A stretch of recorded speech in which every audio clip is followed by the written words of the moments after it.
All right. Good afternoon. Good morning if you're in Europe or in Africa. Good afternoon if you're in Asia and this part of the world. Excited to be back. It's been a couple of weeks. Unfortunately, the previous LinkedIn Live session was not able to continue due to personal circumstances of the guest. But today we are back in full force and in full swing. The world has in 4 weeks has transitioned significantly from the complete lockdown to many countries where the lockdown has been eased. In some countries we go up and down in terms of the number of waves, but it looks like step by step with the right precautions, everybody seems to be getting a little bit back to a certain normal routine. Today is going to be a very interesting session. I don't know whether any of you have joined in the session where I had Anton Fishman as my guest.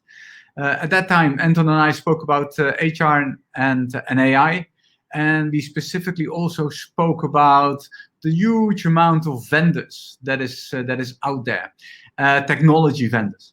And subsequently, I've got in touch with Kevin. Kevin Butler is the guest today. Let me just pull him up. Hi, Kevin. Hi, Paul. How you doing? Not too bad. So just a quick introduction, Kevin.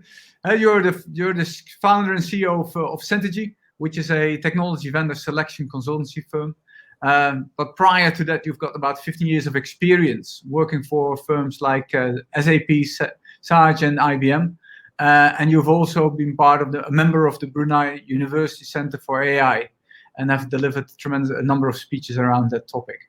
So today is all about picking the right vendor. Before I start the conversation, I do have to make sure is that I invite people to ask questions and do leave your comments and or messages below, because it's not going to be just you and I talking. It's going to be also hopefully interacting with the questions that we have. Kevin, you mentioned in our pre-conversation that there are hundreds, if not close to 1,000 different HR technology solution providers. So I can understand that there's quite a bit of choice out there, correct? There certainly is, and I've been working on a study with an associate of mine on how many different HR technology tools are available that have AI, just the AI ones alone, and we've identified about 700 tools out there that have an AI element to it, and so that's a lot of choice, and you probably only ever encounter a handful of these. So how do we find the tools that can deliver the best value for your organization is a big challenge, and it's a challenge I'm happy to tackle. And that's the topic that we're going to talk about today. So I think this is really valuable for our HR guests that are joining today. But before we talk about that in a bit more detail, 15 years in the HR tech space. What have you seen over those years in terms of how the industry has developed? What are some trends that you've observed? Well, there's always buzzwords in HR and HR tech, and I think the last, it was all about engagement a few years ago. How do we improve engagement? Where is it going now? Well, with AI, the influence of AI into HR and some of the large problems that we can tackle with AI, it's throwing up a whole bunch of different questions around ethics, around like diversity and inclusion, around skills. So a lot of trends that are happening now are as a result of the questions born out of AI technology, and are we actually ready for it? So, for example, in order to train an AI system to do a good job, right? To find the right candidate, to make a good match, you have to first teach it what good looks like. So then we have these conversations about, okay, well, who decides on what good looks like? And what does it look like? Is it skills? Is it behavior? Is it culture? Is your background? What makes up a good person in a role, a successful person in a role? And who decides on that? And how can we keep that fresh? Because each role is actually evolving all of the time. You know, the half-life of skills is shortening. So it has thrown up a lot of discussions around that. Absolutely true. So where does this idea of Synergy come from? How you've recently set that up? Tell us a little bit about it. And what problem do you solve? So I've, from working for technology vendors over the last 15 years or so, and over the past 8 years or so, I've been specializing more in HR. You get to see from a vendor side all of the inefficiencies in the process. Okay, there's a big challenge around. Okay, why is it taking us 9 months to select a tool that's going to deliver value, and why are we putting so much resource on the selection period? It's because it's very, very difficult to actually choose the right solution, especially considering you think about the process. I want a recruitment tool, or I want an engagement tool, or performance management, or whatever it happens to be. You start by, okay, well, what's the available information to me? It's published online. And in this digital age that we live in, it's very difficult to understand what's real and what's not. And the vast majority, I'm afraid to say, of information published online is going to be published by the sellers, by the marketing departments, who are even further detached from the reality of of the tool itself. So, you know, this is the information we use. Apart from your website, which is great, but you know, and sometimes it's apparent that it's sponsored, and sometimes it's not apparent. You know, so I really wanted to kind of improve the efficiencies in the selection process, and fit good products with the right people. And having that good match means that you know, you've got a successful project, everyone's happy, the vendor's happy because the customer's happy, there's more customer advocacy, and you know, well, that's the reason why I'm in this game. So that's what I'm going to try to do.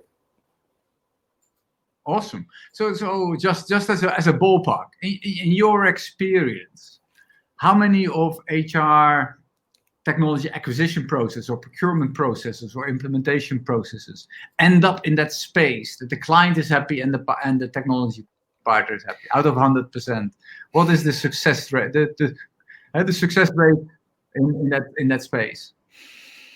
Probably about 15 to 20%. I think, and that's pretty.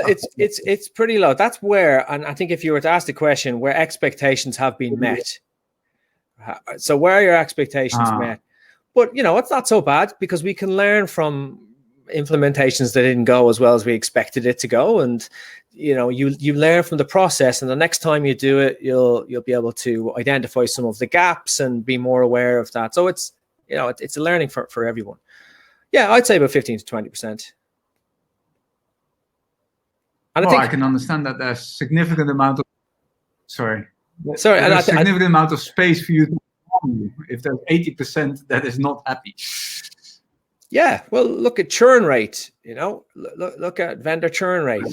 How many of your customers are so happy that they're going to stay? They're going to stay for another 3 years or another 2 years or whatever the term happens to be. And you know, there's 700 different AI tools available, so it doesn't take much of a bad experience for you to want to switch providers. Yeah, but switching by definition doesn't lead to a higher success rate, does it? No, especially if you've just followed the same process that you did the first time round, and you know, exactly. And you're in this kind of an echo. Yeah. Sorry about that. Sorry. So let's talk about that particular topic. So, what in your consultancy, what is the process that you advise companies to follow in the identification one, and then of course the selection of the right vendor? Okay, so we'll go through. I've put together five different kind of tips on how to select the best vendor. There's many different ways, but I think you'd have to start by trying to assess for the cultural fit. Okay, so understand the culture of your organization, your HR team, the team that's going to be delivering this project, and the vendors that you're going to be dealing with. Do you fit into their sweet spot? What kind of customers do they have? Right? Are they similar size and similar type of a industry to you? If not, you may not fit into that sweet spot. You need to understand, I think, as well, how much do you need to lean on the vendor or the implementation partner, or how much you want to? Like, do you want to fully own this tool, fully sweat that asset, and have experts on your team on how to use this tool? I would recommend that you do start thinking about that. It'll be more cost efficient. You'll have more control. You'll be more agile. There's loads of benefits to owning that tool yourself. But if you're an organization that just wants to outsource this to a partner, make sure you've got that right cultural fit with that partner. It's very, very important, because it is going to be a partnership. Don't forget.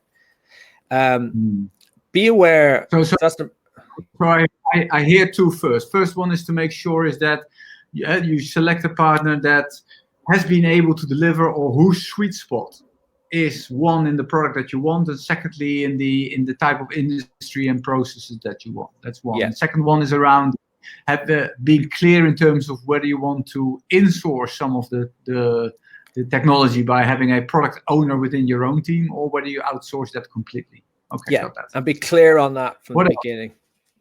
Because that will help you actually to narrow down who to do business with. I mean, if you want to own the tool, there's lots of vendors that are quite happy to sell you a box, and then you plug that box in and make it work yourself. But there's others that want to partner with you throughout the whole process. So be clear on that early on.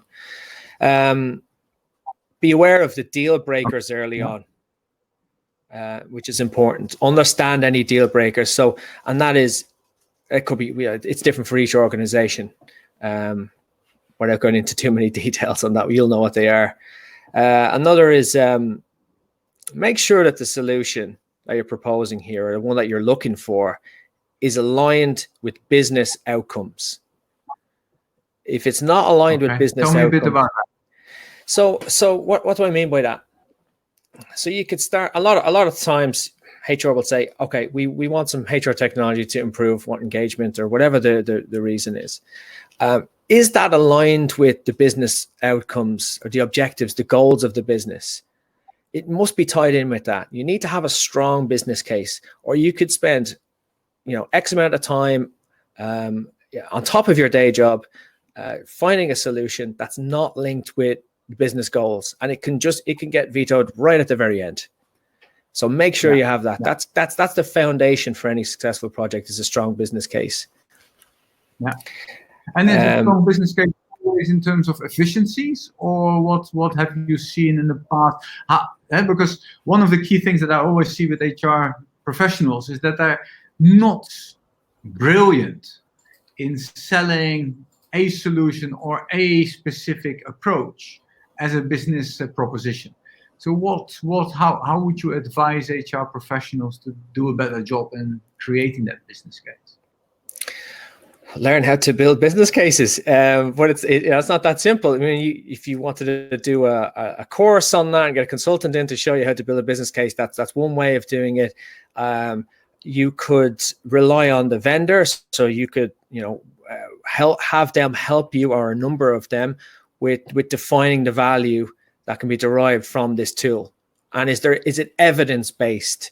So evidence-based value, all of these components, and is that linked with the desired business outcomes of the organization? So you need to have a more holistic view of, how is this going to affect sales? How is this going to affect our customer retention? How is it going to it depends on what those business goals are, but make sure that it is aligned with that, and also ensure that the key stakeholders in all the other divisions in your organization is aware of the value that this project is going to bring. That's key stakeholder engagement. But value is not just around efficiencies, is it? No, it's not just around efficiencies. It's but it is measurable. It needs to be measurable. Okay. Yeah. Yeah. Okay. What else? So I would say one thing to start thinking about when selecting a HR technology vendor is start thinking about or find out what it's going to be like to be a customer. So because it could be a very different experience. So do you want to be a valued prospect or a valued customer? And I think we all have examples of times when we felt a lot more valued as a prospect than we did as a customer. So start thinking about that. Do they have a customer community? Do you know anybody that's using the technology? Now, it might be a relatively new, it could be a startup that's got a fantastic tool, and it might not be ready for a customer community. So that's fine. But do you have access to some of their customers? Have a chat with them and find out what it's like. So that's key. You really want to know what it's like when that ink begins to dry. And then the very last thing I would say when selecting, when you're at the demo stage, or you get down to your short list of like 3 vendors or 2, make sure there's scenario-based demos. You must control the flow of the demo. Don't allow the vendor to just throw any old canned demo at you. Just because it can do X, Y, and Z does not mean it can do the A, B's, and C's. So don't assume anything. Make sure you follow those. And the reason for that is so we don't have any unexpected surprises at implementation.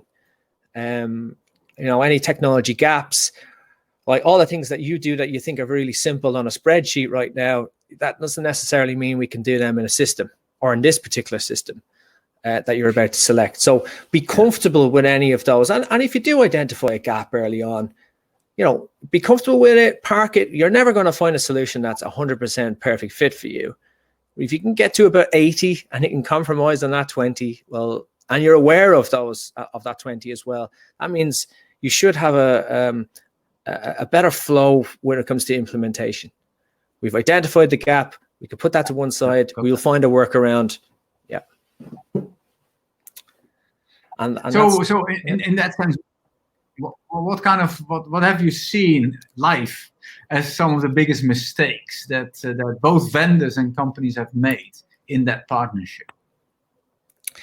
So I'll tell you a quick story about. So I was conducting some market research before I launched Centergy, and I wanted to talk to HR leaders around the UK and Europe of, hey, tell me about a time when you had a HR technology project that never got off the ground, and what happened next. So one in particular was for a fast-growing SME. I think they had about 300 or 400 employees, and they'd gone through a whole bunch of different rounds of investment. So they had aggressive growth targets. So they had to hire a lot of people. That was so from a HR perspective, the challenges they had there were, we need to hire a lot of people every day of the week, right? And we're already maxed out. Our recruitment team and HR team are maxed out, and they're doing everything on spreadsheets, which is fine. A lot of organizations in SME space do that, but they got to the point where they needed one. So they did 9 months of assessing the marketplace. They did a fantastic job. They ended up selecting, in my opinion, probably the best solution for them. And everybody was excited about the project. You were going to be able to hire more people. The sales directors could hit all of his targets, and everything was going to work out well. Except the project never happened. This is the part where you hear the needle on the on the record go. Except the project never happened, because the CFO and CEO said, we got this far without a system. Why do we need to invest in one now? Maybe we'll just wait and see what happens. We'll continue. The recruitment team is doing a good enough job. What's to say that they won't continue? So they just stopped the project. But what happened next was pretty telling. So the recruiters said, I'm done with this. I'm not staying in this organization any longer. What's that on my contract? 30 days notice? Okay, here's my 30 days notice. We're gone. We're going to go somewhere that's going to listen to what we have to say. So they left, The HR team had to step in and help with the recruitment. They were maxed out. They said, we're on 30 days also, we're gone. HR director said, well, I'm out of here as well. Everyone from HR is gone. So they ended up, this is a disaster. Yeah, of course. And meanwhile, sales targets are not being hit because they haven't been able to hire the right people. The culture has been affected. So they had to get them out of a hole. They had to go and get kind of an emergency RPO. So they had to outsource their recruitment at a much higher cost than the system would have cost. And yeah, the cost of hire went through the roof. So if you look at that story, where are the inefficiencies? Yeah, how can I help? What am I going to do about this? So we could at least get those 9 months down to probably 3. So you're not going to use as much resource in the selection while you're already maxed out with a growing organization. We'll help you build a better business case and help make sure that you've aligned everything and had key stakeholder engagement throughout the process. So that this project actually happens, you know, and a lot of the time that's what happens is it just never gets off the ground. So yeah, there were a couple of issues in that story. I'm sure you could identify. Yeah, and specifically around not building a business case and not like you said earlier, which is the foundation on every investment in that, even in the HR technology space. Correct? Yeah. Exactly. It wasn't strong enough. And I spoke with the HRD after, and she said, yeah, I admit the business case could have been better on that one. Yeah. Well, I think one of our listeners agrees, because I think a good friend, LinkedIn user, I don't know the name, says a good vendor knows that helping the HR professional to bring the business case will ultimately help them secure the business. And I think that's spot on in terms of a good summary of what you just mentioned. So what are specific warning signs that I as HR director or I as HR project leader for implementing this technology, what are warning signs that I should be aware of, that I should not go ahead with this vendor? Okay, we'll go through a few here. So one of them, and you're always just looking for a little thread that you want to pull on with these warning signs. The sales pitch sounds dated. If throughout the sales pitch, sales pitch that sounds dated, but how does a dated sales? So a dated sales pitch sounds like the same thing people were saying 3 years ago. Okay, they're talking about old buzzwords, and if their pitch is dated, they're getting that from marketing, right? And marketing's coming from product. So if they don't have anything innovative, you can start to think, well, what are they developing this tool? Is this the same thing that they're saying year on, year on? Is there any more development in this? Is this going to be an outdated tool when I buy it, and we're going to be investing in this for 2 or 3 years? Why do we want to invest in old technology? Unless it's a specific piece of technology that really has maxed out, and but there's very few of those around. So a dated sales pitch, start asking some questions. At that point, I would be asking roadmaps. Can we go through a roadmap session? Show us your last 3 releases. What innovative kind of improvements have you brought on? What improvements? It doesn't have to be an innovative. It could be just a small improvement. But what are you working on in the future? And are you reacting to what the market is dictating now? So what are you doing around diversity and inclusion, reducing unconscious bias? What problems are you solving now that we're talking about? Not what problems are you solving that we talked about 3 years ago? Yeah. Okay. Got that. So there's that. And other signs. There's a few others. Customer community. So I think I mentioned this earlier. If it's a mature business, and you would expect them to have some sort of customer community, and they don't have one, that's a warning sign. Do you allow, or do they allow customers to talk to one another Well, if it's a good tool and they generally want to have a supportive community, that shouldn't be a problem. But if there's serious issues with how they treat their customers, they're probably not going to want their customers to talk to one another. So check that out. There should be forums. You should have access to that before you're an actual customer. And last but not least, this is key. Now, this is when you get down to it's preferred, or you're shortlisted down to 2. Access to the vendor or system integrators key players. Okay, so who are they? Who are those key players? Yeah. Well, project manager. Which project manager is going to be assigned to this project? What are their credentials? How long are they in the organization? Have they worked on a project similar in the past? What about the implementation team? Who's being assigned to this? Who's actually going to deliver on our project?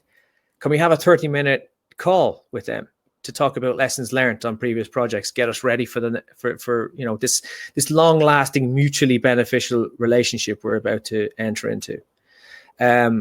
Reference clients we already mentioned earlier. It's kind of ties in with customer community, but of course the reference customers that the vendor provides to you, okay, it's up to you to add how much weight you want to those reference calls. Some reference customers feel obliged to say good things. So, as part of due diligence, try and have a conversation with the customers that haven't been recommended to you. So find out and maybe ask them, what's it really like? But we're talking about having access. If you've asked for a reference customer and it's taken weeks and weeks and weeks to find one, and then you end up getting one that's not in your industry, not the same size, there's some questions there.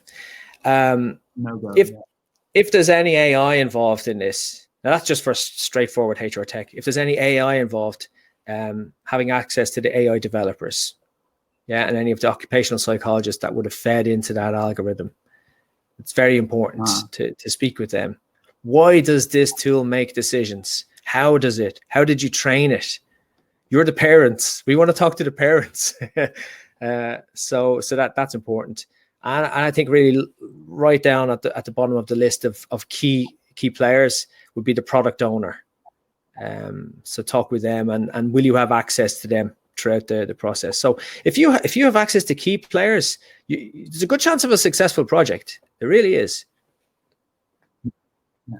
So 3 things I hear you say. One is around is the data is an up-to-date product, and have they implemented innovation around the current topics? Yeah. One is around access to customers, and what are customers saying of their client, of the technology provider. And the third one is actually spending time and being convinced that the people that are working on your project are indeed of the expertise that are and have the expertise that are useful to you. Yeah, awesome. And I think that's very very helpful here. Yeah. So just in your mind if I move on, Kevin? Let's go on. So from an adoption perspective, what have you seen stops company from adopting the latest HR technologies? A business case not being strong enough, I would say, is so not understanding the value that HR tech can actually deliver in an organization. Is key. Is that not having an understanding, or that not being able to translate it into that value? It's both. So you're not having key stakeholder engagement is critical.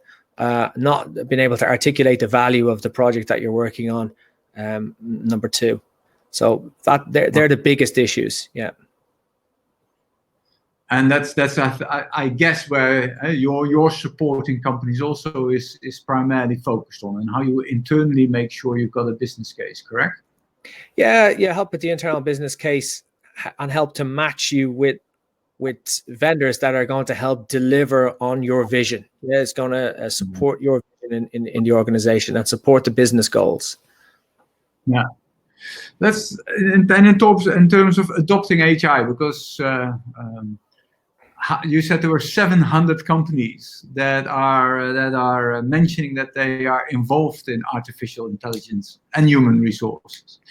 I don't even, if you take it out of human resources, I think there must be at least 10,000 companies that are saying that they provide some sort of AI in their technology solutions around the world. As far as I know, there are not even 10,000 AI developers that are able to create those solutions. So what is happening here? Well, there's just huge productivity gains that can be achieved by adopting good AI in organizations. Well, AI is all around us. Even if you take it out of HR, it's all around us, quietly working away in the background. It's in your spam filter. It's helping you to get your Uber ride a lot quicker. There's so many examples of it. Biometrics, you open your phone, that's AI. You go through security in an airport much quicker now than you have done in the past. Again, all AI is helping that. So it's quietly working away and doing a good job. The role of AI in human resources, I think there's a lot of issues that we need to tackle in human resources. So unconscious bias certainly being one of them. Unconscious bias in the hiring process. How long does a recruiter take to review a resume? What information are they extracting out of that to make a decision? What about our unconscious bias? What about the candidate themselves when we read a job specification? And there's many studies on this. So the difference between male and females in terms of the skills match required for you to be comfortable to apply for a role. So for a male, we'll read a job spec and we'll hit 25% of skills on that. Yeah, I could do a quarter of what they're looking for. Yeah, okay, I'm going to apply for this. A female will require about 80 to 85% of a skills match to be confident enough to apply for that role. That's huge. So what about having some AI in there to say to you, hey, I've looked at your CV, looked at your resume, and we can tell that we have all of these roles that are really well suited to you. Here are the best suitable roles for you. And this is not based on anything other than, the skills match, your experience, or anything that good looks like. To go back to what we talked about at the start of the show, what does good look like? So if AI is trained on what good looks like and can present to you what that is, you will probably feel more confident. Hey, I can do this job. So you will apply for these roles, and that will help to improve diversity. You'll have more diverse people in different roles, and it's up to you as an organization to work on the inclusion part. So, AI can tackle large issues. It's not there yet. It's not perfect in HR. We've a long way to go. It's still its infancy. But we'll get there once we have more data, cleaner data. The system's been running over and over again for a number of years. It will improve, and you'll be able to see that. But every vendor that is out there claims to have some sort of AI function built into their solution.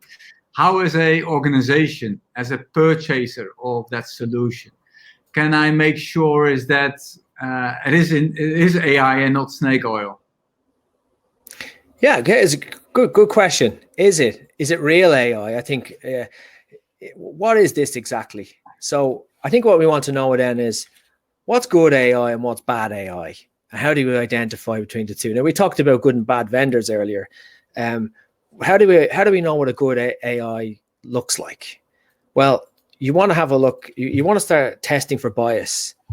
So, how much bias is in the system? There's going to be bias in all these systems, right?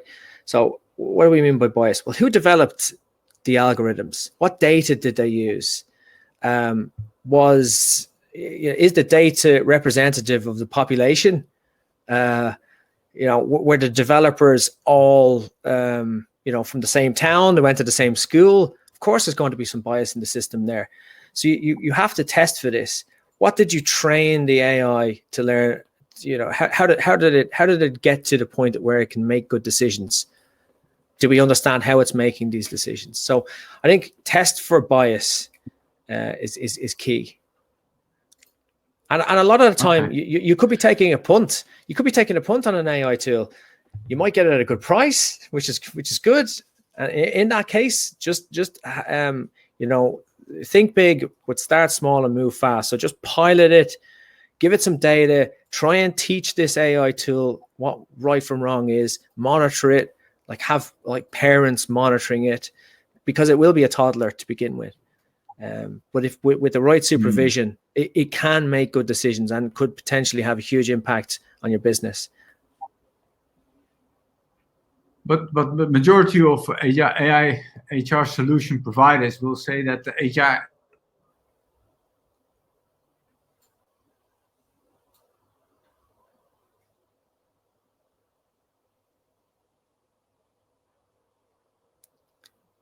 I think Paul is gone. I'm not sure if anyone else can hear me, but I think I've lost Paul.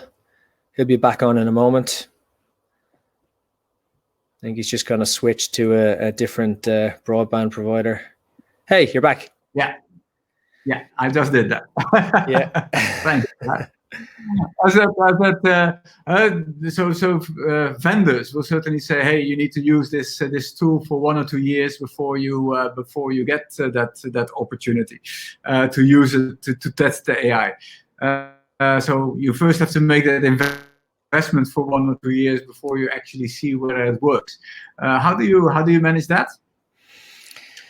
I don't think it'll take 1 or 2 years. I think you should probably start it in a small division of your organization, or even geographically. Yeah. So start small.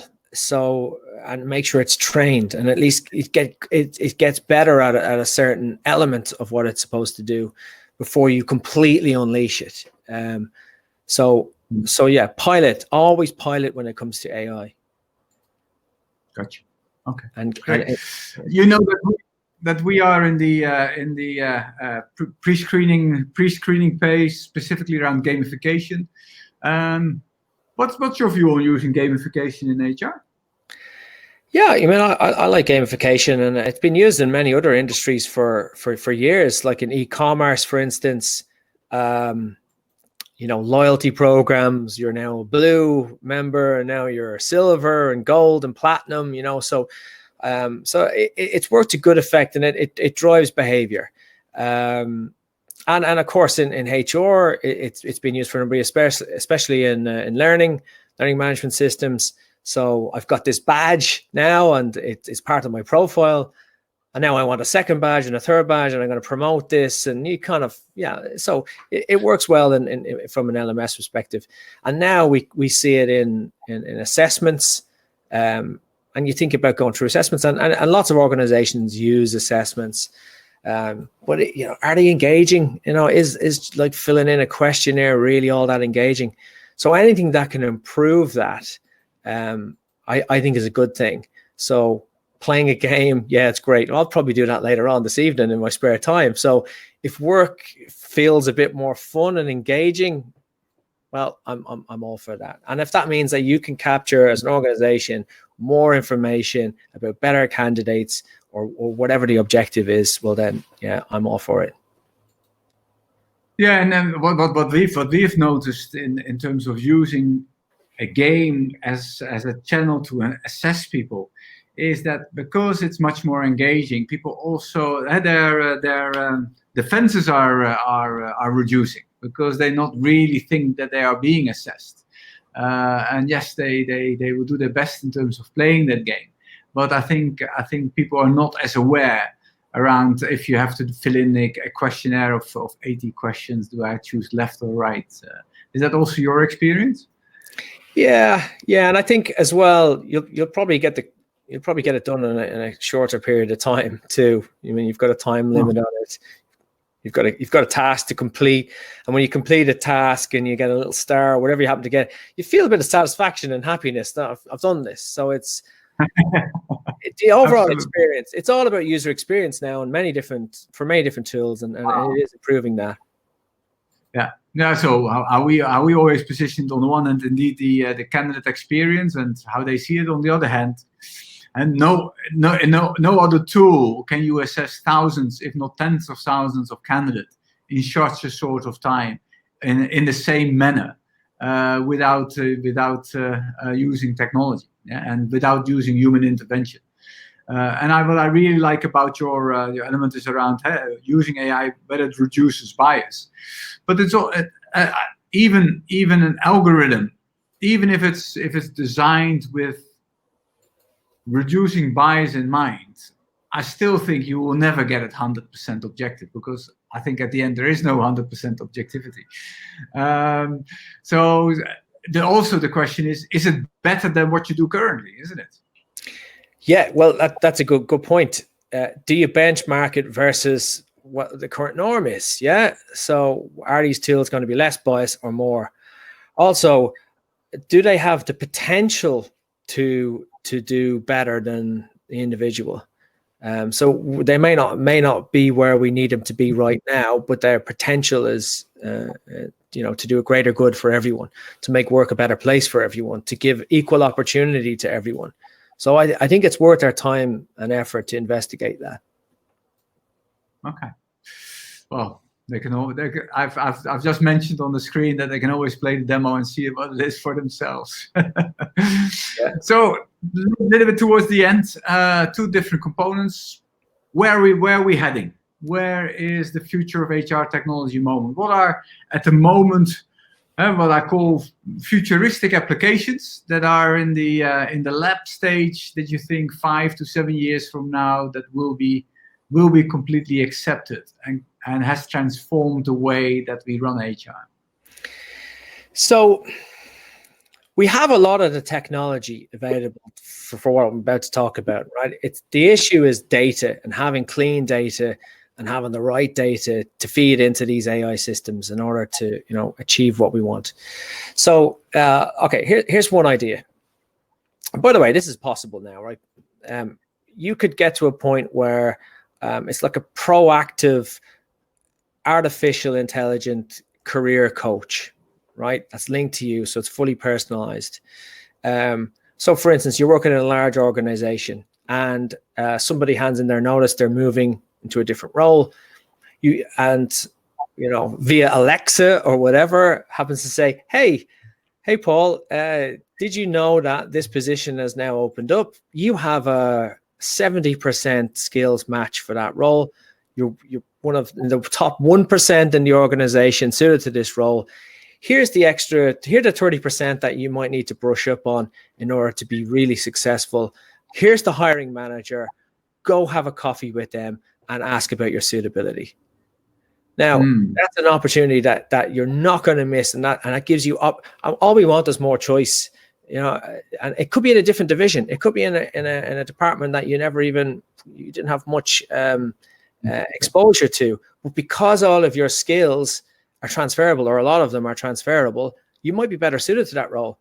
And if you were feeling a little bit jaded in your current role, wouldn't that be great to have that opportunity? And from the employer point of view, well, that's great for retention, and rather than losing this person to the competition, they stay, they develop. It's fantastic. It's a multifaceted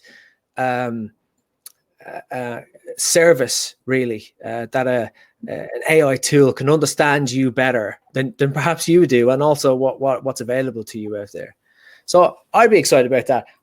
It doesn't exist right now, right? There's a number of organizations trying to develop something like this. It hasn't worked all that well for the reasons that you need so many different integrations. You need to have lots of data. It needs to be clean. You also need to have, well, let's put it this way. It's quite complex to know what good looks like for everybody in the organization. But in the future, we will have that data. Yeah, the one that I was very interested in is I learned that there's now a startup that is basically this psychologist is basically recording and subsequently subscribing team interactions, so team meetings, conversations, etc., etc. And on that basis is learning the way that what are most effective team conversations, and can help actually leaders to conduct better team meetings. You can already imagine your Siri in your ear, talking about, hey, this meeting is going south. This is the intervention that you have to make. This is a bit like beam me up Scooty stuff, but I do think that 10 years from now we'll be very close to some of these solutions. Yeah, providing that it's not just telling you that the meeting's going south, because we can sense that, I'm sure. But if it gives you a couple of insights, hey, maybe you should use this to turn it around. Or talk to that person, or involve that individual, or ask an opinion from that, or ask the group that. Then, so something that a very experienced coach or facilitator would know. If you can help leaders and first-line supervisors specifically, I think that would be quite cool. And in that example, that's augmenting us. It's not replacing us. There's a lot of fear that AI is going to take our jobs. It's not taking our jobs. If anything, it's creating a skills gap, and it's working alongside us to help us make better decisions. So it's augmenting our roles, not replacing. So what can we do to prepare ourselves, Kevin? What advice would you give HR colleagues to say, hey, this is what you can do to stay ahead of the curve? So I would say, and if this is in the kind of realms of HR technology projects, I would always say, think big, start small, and move fast. So think big, understand the wider context. How is this going to affect the organization? What's the greater goal here? If you're always thinking big and you have a couple of setbacks, you should be able to get over those. You should be able to clear those hurdles. Start small. Test it, a small pilot project. You haven't committed too much commercially, not too much resource on that either. So work on that and make sure it's working, and test it before you unleash it, and move fast. If it's delivering value, make sure that that's being rolled out rapidly so that everybody can enjoy the benefits. Yeah, absolutely. Let me see whether there's a couple of questions that let me open the floor a little bit. I've got here from a specific LinkedIn user, using comparison matrix for different vendors, requirements. In your view, can that help? Will that work? Using a comparative or comparison matrix for different vendors. Let me just make sure I understand the question. Yeah, where's you getting your data from, though? How are you building that comparison? I mean, if you've built it yourself, great. I would say absolutely. Make sure that the information that you're feeding into this comparison matrix is accurate. So don't just take it from a marketing website or any independent advisors. So you need to be very, very careful on that. So yeah, that's a good starting point. Okay. And from that you can drill into what are the deal breakers, so you can rule people out immediately on that, or rule vendors out immediately. Mm-hmm. Another question that I popped up earlier by another LinkedIn user, no specific name, was any suggestions on HR tech tools for onboarding? And certainly now I get virtual onboarding. And I know that this is also an opportunity for you to explain your neutrality position. Well, thanks for teeing that up. So the answer to that is I'm not going to promote any specific tool because I am impartial. Centergy is an impartial consultancy. We don't take any referral fees from technology vendors. We'll never take a kickback for recommending anybody. So that's not how we're set up. We're here to support you based on your specific needs and what's best for you at that specific time. So if you need help with that, get in touch with me afterwards, and we can have a chat. So is there a website in which HR professionals can have an overview of HR topic, and then the vendors as part of that HR field? Well, there's lots, but maps, I guess. Huh? There are lots of rating sites out there. There's lots of, but the thing is, they're all sponsored. The vast majority of them are sponsored. So while it might be good for you to take a list from that, be aware that, you know, the top 10 probably paid more than those below them. So you need to do your own due diligence on that. Yeah. And that's fine. You know, that's fine. I mean, it's fine. It's a starting point. As long as you know it, it's fine. That's correct. Yeah. All right. I don't think there's any more questions as we speak. Anything as a final thought? Final thought, Kevin? No. If you you know, if any of the topics resonate with you and you are going through a process now of perhaps thinking about some technology, especially in the AI field, you know, get in touch. If you've connected with me, great. You'll probably see over the next month or so, we're going to release a podcast. It's an AI podcast called Investigating the Invisible.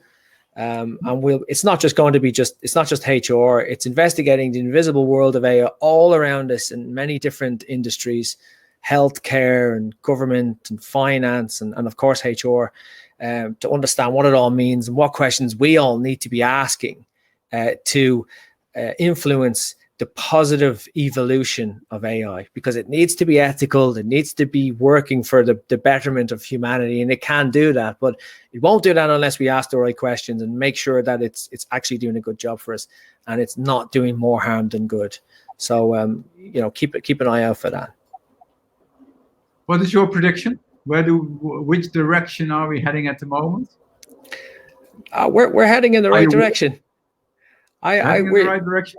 Yeah, I think if you look at it, it's far easier if you can identify bias in a system far easier than you can in a human. There's the great example lots of people like to use about Amazon using AI for recruitment, and they ended up just hiring, you know, 40-year-old white males because they were the people who they hired over the past 20 years. You know, and that's a great example of when AI goes wrong. But I like to think of it, you know, we could shut that system down overnight. It's very hard to shut down an entire country based on unconscious bias. That takes a long time, and you can see what's happening in America with bias issues there. That's a big challenge to tackle. But at least with an AI tool, you can say, okay, let's shut it down. We found where the bias lies. Now let's fix that. And we're not going to cover it up. So yeah, we're heading in the right direction. We're going in the right direction. Well, I think I really enjoyed our conversation, Kevin. Thank you very much for the time. For the viewers, this LinkedIn Live session will be on stream later on and will also be on YouTube. So if you want to review it, just have another look. If you want to reach out to Kevin and get some more advice, he's in the LinkedIn bios, so reach out to him.